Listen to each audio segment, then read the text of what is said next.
Hi, everyone. Welcome to Small Talk. First of all, I just want to explain about my backdrop. Like my sign's not there. Well, that's because I switched my Zoom room around. Now I can see my sign. My guests can see my sign, but you can't see my sign. Anyway, this is a piece of silk, a bolt of silk that my son brought me because his wife bought it for me. They live in China, so I just want to explain that part. Anyway, now my guest here today, this is her first time on the show, so I'm really pleased to welcome Juanita Catherine Morrow-Hude. Hoodie. And we got to cut that all out. Okay, so I consider her kind of like somebody who likes to roam around a lot, go to wherever the jobs take her, right? And she's had many jobs in her life, so in her short life, because she's only 30. So we're going to talk, well, 31. 34. I know. Don't tell anybody. Oh, okay, we won't tell anybody. Okay, so yeah, kind of like a nomad's way I think about her. But anyway, let's start with the most is recent job you had. I was doing Instacart for like 2 years, I think it was. And yeah, I started doing it because I did DoorDash for a while and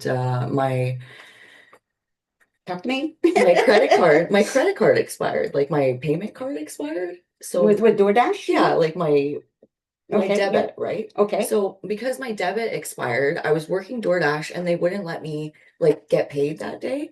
So because I uploaded a new card, they said card it was going to take a week to be able to Okay. get my money. So I started doing Instacart because I was like, well, I need money now. Yeah. So Instacart took about 3 days to get into, but I honestly I did Instacart and I never really looked back after that. So are there any special qualifications to do either?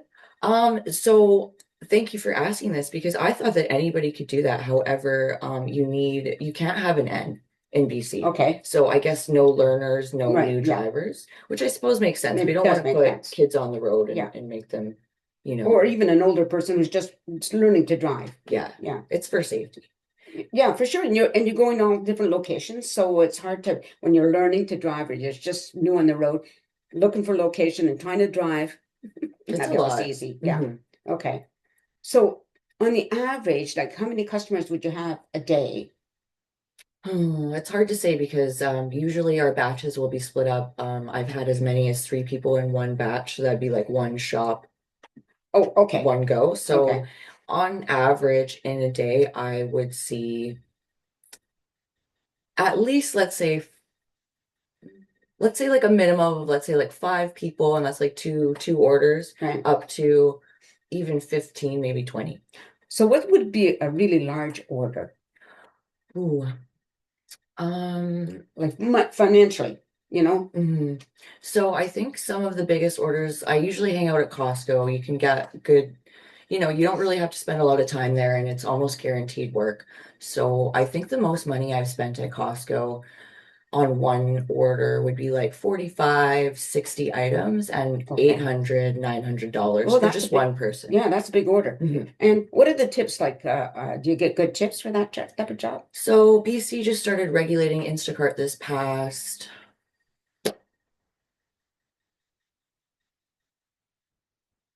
I want to say, it's hard to say because when I was in Prince George, the regulations were still before where we were making tips. They weren't giving us an hourly rate. And I was in Prince George in September. So let's say last September, October, they regulated Instacart to where now we make an hourly rate, which is 21.45 in BC, as well as 35 cents a kilometer. So the tips used to be before regulation, people would, give your 15, $25. But now since we're regulated, I feel like people think, oh, well, they're getting paid enough. We don't really need tips. So Okay. I'll get like $2, $3. But there are people who have given me $50. I've seen on Right. chats where they'll make $100. So I think it really all just depends on what you what your means are, you Yeah, know. yeah. Okay. So what are some of the other jobs you've had? So I started working at the Carnival, North American Midway Entertainment, when I was I think it was 2012 when I first started. So I was about 20, 21. What did you do there? I did everything there. I started off at the ticket booth selling tickets, and I Hmm. worked all the way up to working in the office for the tickets, counting the money, sending the tickets out, like construction the booths, like have my timesheets where everybody is, where they need to leave, counting the money, depositing the money at the end of the night, Right. as well as I've done games, I've done lemonade, I have done some rides. Hmm. So I basically have a little bit of experience in almost every department. Now that's obviously a seasonal job, I would think. It was, however, I did travel with them. So Oh, May, cool. yeah, it was cool. I lived in Florida, Gibsonton, Florida, Mhm. for Cool, yeah. I think it was 3 years with them. I stayed 2014, 15, 16 is when I left. That's when I was all traveling. So sorry, what was the question? Never mind. Doesn't No, it matter. was a I good think was answer. that like how long you worked with them? Oh, No, no, that wasn't it. Why did I can't remember what I asked between the two of us. It's going to be a great interview. I know, I'm And excited. just so you know, I don't edit. So what No, they we're not see, editing. no editing. That's So okay. what they see is what, just what you get, I'll try okay? not to swear. I don't care if you swear. I don't do that part. That I don't bleep you out. Okay, perfect. So okay, so you did Carnival Mhm. and for about 3 years, which is really cool. Why did you stop? Well, so I was with them for from 2012 until 2016.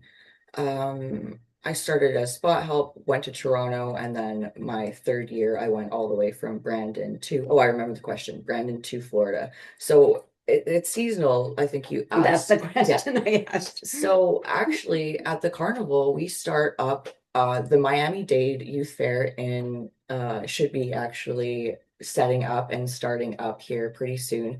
I think usually around Valentine's Day is when everybody leaves winter quarters and we start setting up. So we should be ready maybe March. Hmm. So we're working like basically year round. We did winter quarters and stuff. So we really only had maybe a month off for Christmas and holidays. Right. But Yeah. we're standing rides in winter quarters, and there's, yeah, we start our off in Miami-Dade in around March, and then our last fair is Halloween in and around, it was it Mobile, Alabama? They must have more spots now. Okay. My other question was, why did you leave?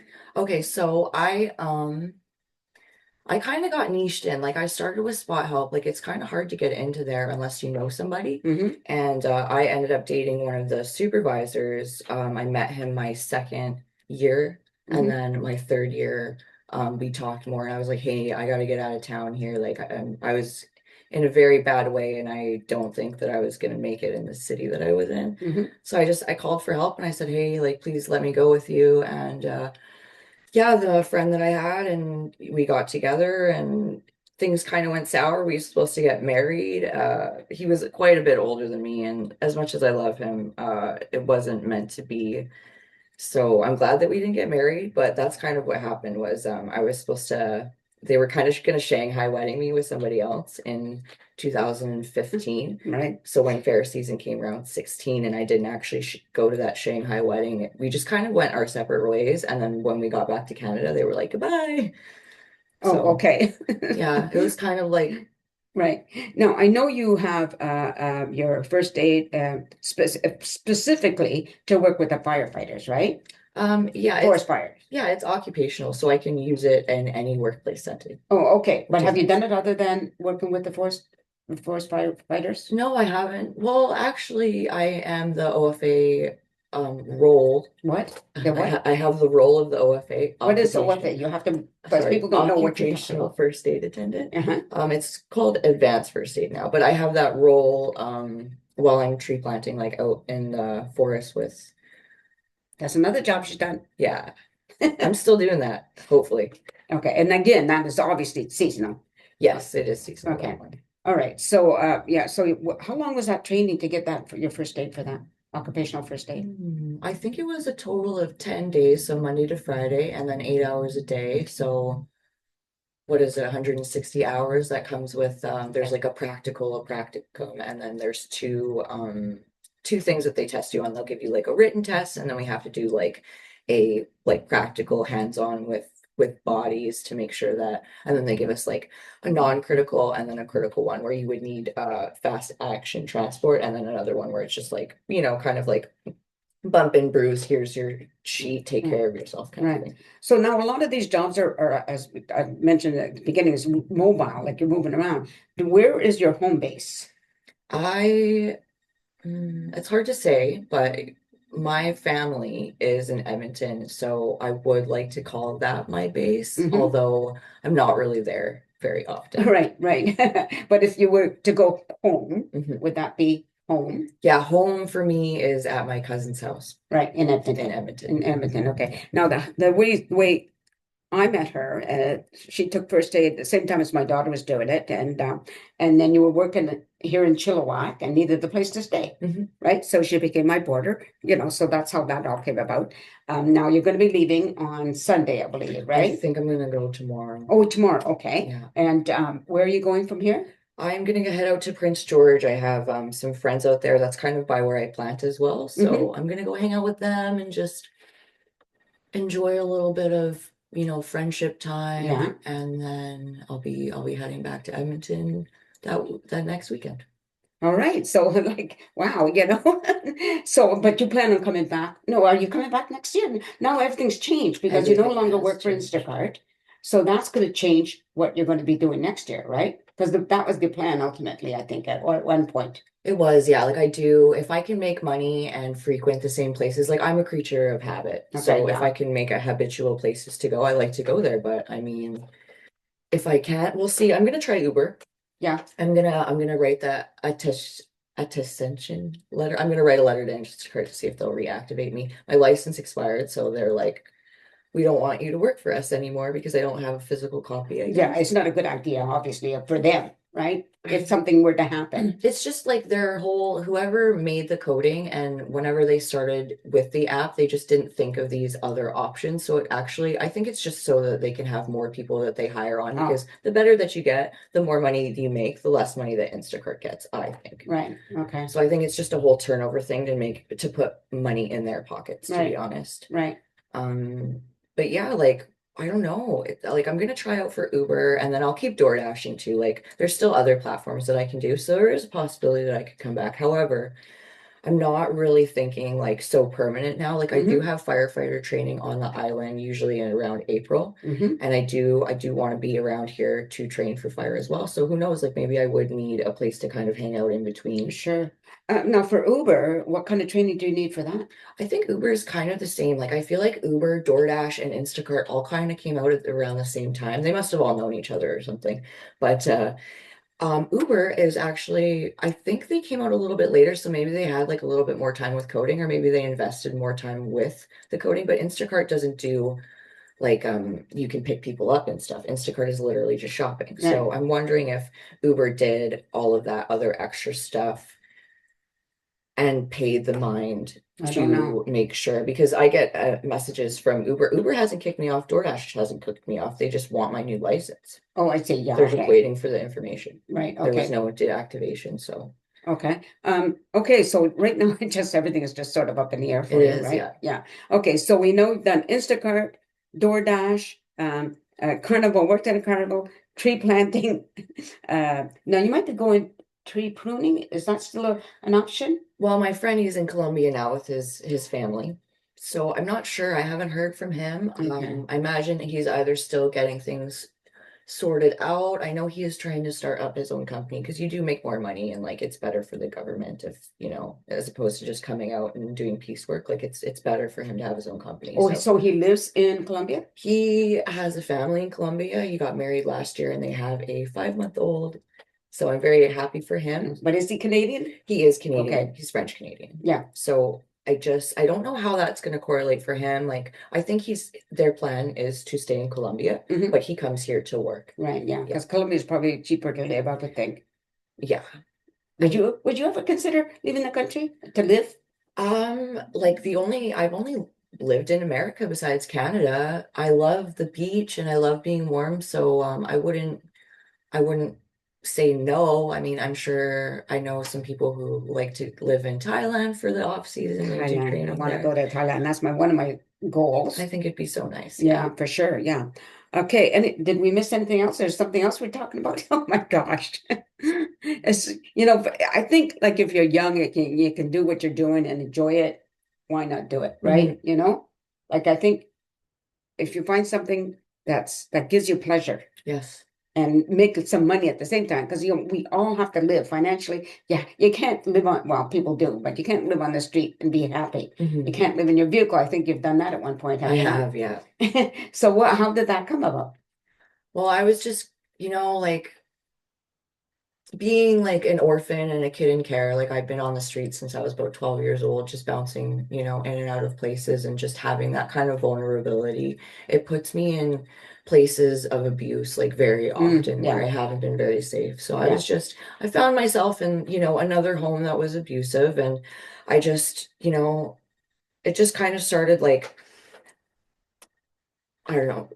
From there to now, I've kicked out a lot of people in my life just because I'm just not going to do it. Like I'm 34. yeah, I'm just over it. So I just kind of made that decision, like I'd had a falling out with this person already. I came back and the same thing happened. So I just, I finally learned my lesson. I said, you know what, I'm not doing this anymore.